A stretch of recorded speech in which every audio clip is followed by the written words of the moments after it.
Hello, this is Trailers from Hell, and this is Larry Cohen. But now I'm going to take on the persona of Alfred Hitchcock as I introduce the trailer for my motion picture, MARNIE, which may be one of my most suspenseful movies, or perhaps not.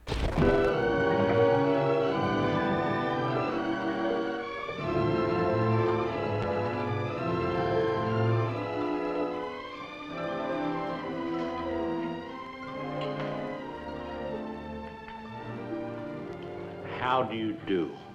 I'm Alfred Hitchcock, and I would like to tell you about my latest motion picture, MARNIE. So this motion picture was made and released in a period when Alfred Hitchcock had become world famous from his appearances on the television show Alfred Hitchcock Presents, which incidentally had made him a very, very rich man. Unfortunately, coincidental with that and his association at MCA Universal came a rather deterioration of the quality of his motion pictures. I don't think he ever made a really fabulous motion picture under that MCA Universal contract. And all the defects of MARNIE are entirely visible in this trailer. You can see everything that's wrong with the picture and every reason why Hitch shouldn't have made the picture. And I'm sure he wishes he had never made the film too, because it was written originally for Grace Kelly to star in, and when they couldn't get Grace Kelly, he should have abandoned it. But he discovered Tippi Hedren in a commercial, and he and his wife Alma thought they could turn Tippi Hedren into another Grace Kelly. Well, as you can see in the trailer, very shortly, they failed. And Sean Connery was in the film at the very height of his fame from James Bond, and he apparently said he had a very good time making the picture. He liked Hitchcock, and they got along fine. But Hitch was trying constantly to turn this girl, Tippi, into Grace Kelly. And as you can see, even in this shot, she just hasn't got what it takes. She may be a very nice person and all that, but after she did two pictures, this and the birds, she kind of faded away and disappeared and worked very infrequently, if ever.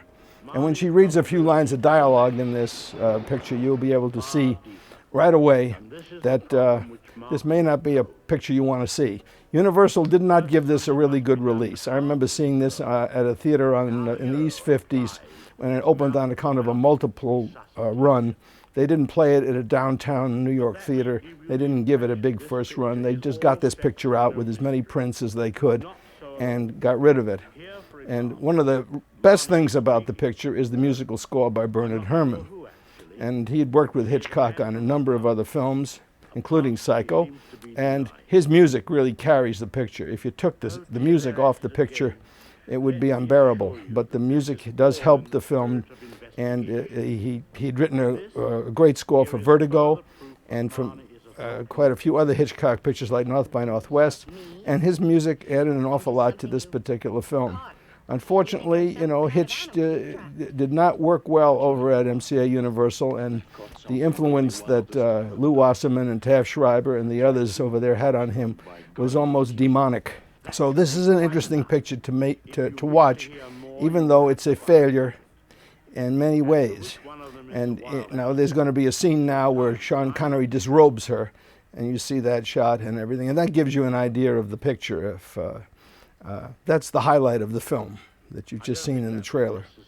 And there was a big question about whether there was a rape scene in the picture, or whether a husband forcing his wife to have sex was rape.